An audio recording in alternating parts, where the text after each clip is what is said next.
founder of Weatherspoons Pubs, Tim Martin. Hello, both of you. Thank you very much for coming on the programme.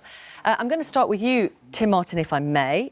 Are you surprised that our list of liabilities, what we owe, isn't a matter of fact, but seems to be at the moment more a matter of opinion? Yes, I understand that the legal position from the government is that we are under no obligation to pay anything.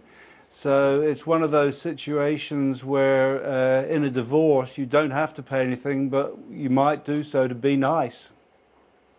I mean, you clearly believe that legal opinion, but it doesn't make sense, does it? We've signed off what we owe them as a member, and now that we're removing ourselves, we need to settle up with our liabilities. Well, all the public knows is the legal advice that the government has had, and the legal advice, which hasn't been contradicted so far as I'm aware, is that we are under no legal obligation to pay anything. We might decide to do so anyway if we feel there's some sort of moral obligation, but that's a different matter, really. Okay. You spend a lot of time talking to figures in Brussels. What do the Europeans think about this sticking point over the bill?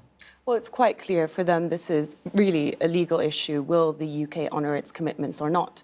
And we won't see any progress in the talks. The next kind of crunch point is in December, unless the UK decides to move. And despite the legal advice that Mr. Martin just quoted, I mean, realistically, the government has conceded that it will have to pay. So it's not actually contesting the principle that it will have to pay something. The only thing that is contesting at this moment is how big that figure should be. Of course, Theresa May has already made a suggestion of 20 billion, and the EU said, well, that actually doesn't cover your financial liabilities. So the kind of meeting, the Brexit cabinet meeting today, we think they're going to up the offer to 40 billion to see if that moves talks forward. So this idea that the UK is actually not going to pay anything is certainly not the government's position, and it's not the position of Brexit supporting cabinet ministers either.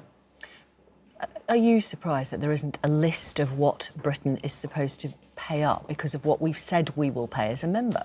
There is a list, and the Commission has, of course, revealed what it contests in the Brexit bill.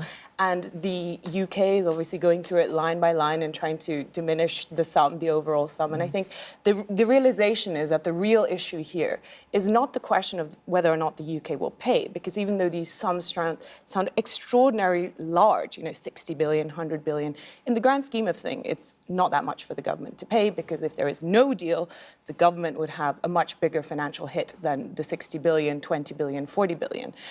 It's much more to do with domestic optics, because, of course, during the campaign, nobody said there'd be a thing as a Brexit bill, or indeed that would be having to pay the EU to leave. So this is a question of how can you portray this at home without incensing the public, really. Tim Martin, you're a successful businessman, negotiated lots of times and successfully lots of times. What would you advise to get the talks going? I'd say that we are under no legal obligation to pay any money, in spite of what you've just heard. It didn't amount to a legal obligation. It's horse trading by the EU. I'd say we're perfectly happy to trade on World Trade Organization rules. Contrary to the spin, that will reduce food prices. We will immediately save £200 million per week. So the public knows, unlike the comments from your guest now, that that's one heck of a lot of money. So I would say we want to be friends with Europe.